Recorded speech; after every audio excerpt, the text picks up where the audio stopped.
Joining us with reaction to the President's address, House Majority Leader Eric Cantor. Excuse me. Oh, Leader Cantor, I don't know what happened there. I went down the wrong pipe. You're so thrilled to have him on. Yeah, I get choked up.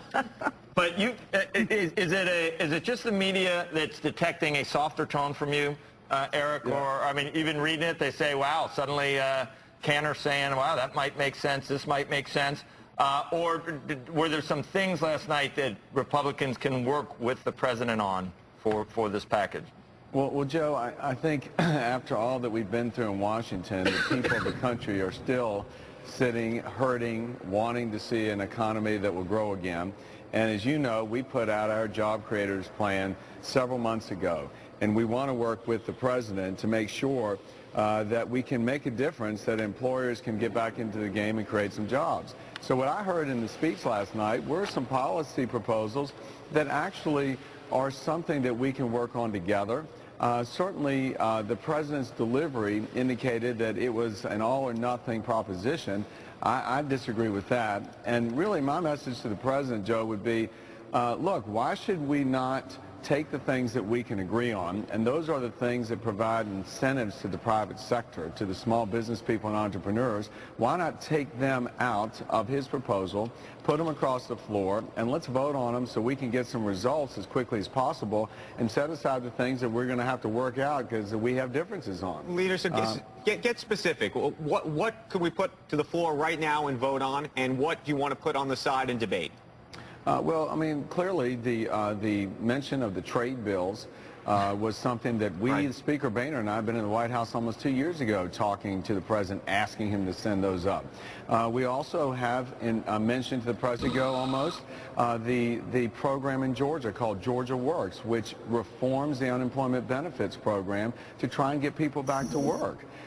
When the president talks about providing tax relief for small businesses, we've got a proposal in our plan to do the same. The president also talked about regulatory relief and getting rid of some of the red tape and streamlining the permitting process. These are the kinds of things we have already laid out. We're going to be working on for the next 10 weeks is get rid of the regulations or the proposals that actually are stymieing job growth, that are getting in the way of people wanting to put investments to work here. But what's DOA? Well, I mean, I think that the things that we can work on are the things that help the private sector to put incentives in place so we can grow. Again, specifically, what will not be, what will you not, under any circumstances, allow to go through, and will that be a big enough part of what he proposed to where he says, I've tried, they won't do it, and you know, I've tried with the Republicans, and they're just as bad as you all think they are, and you know, we've got an election coming, and you need to vote with your feet then, because that, you know, you don't know how much of this is politicking. Right, well, and we're trying, I mean, Joe, we are trying to cut through all that and say we can get something done together, but I will say, I know that I, as well as my colleagues and the Speaker, I mean, we have said continuously, enough of the stimulus type of effort. We can't afford to keep spending money we don't have. So no infrastructure bank, no infrastructure bank, no fixing the schools, no fixing... Well, Joe, what we've said is we believe that there is some need for improvement in the infrastructure area, but creating an infrastructure bank is almost like creating a Fannie and Freddie for roads and bridges. Right, we don't want to do that. We've already been there, done that. We know what can happen. What our ideas are is let's get straight and let the states have more flexibility. They currently are operating a mandatory set-aside of 10%. Let's let them spend the money that they know how to spend and streamline the permitting process so we can get the monies out to the projects. Why is there still significant sums of money from the stimulus program that hasn't been spent? Where are you on the payroll holiday, both for employees and employers? Well, you know, I was interested to see that the president talked about the employer side. And if you step back for a second, all of this are sort of temporary targeted measures to try and stimulate something rather than what would be better, which was long-term certainty and lowering marginal rates. Does that mean you're not getting behind these payroll holidays, or you are? I think that they're certainly a part of the mix. I mean, the payroll tax holiday was part of the agreement that we passed with the president last December, something that he felt would be a stimulative, job-creating provision. But look, so can we check the box for you on that, or no? Republicans are not for raising taxes on anybody. We don't think that's a good idea. So I think it'll continue to be a part of the mix in these discussions. Leader Cantor, what do you make of this Senator Kyle saying he's ready to walk out of the super committee if they do more on defense cuts?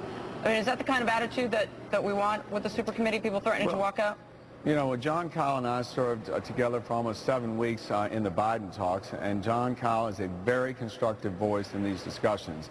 I have a lot of confidence in him as well as the other appointees there, just trying to stick to the mission of seeing where we can achieve the necessary savings so that we can raise the nation's credit limit at the end of the year.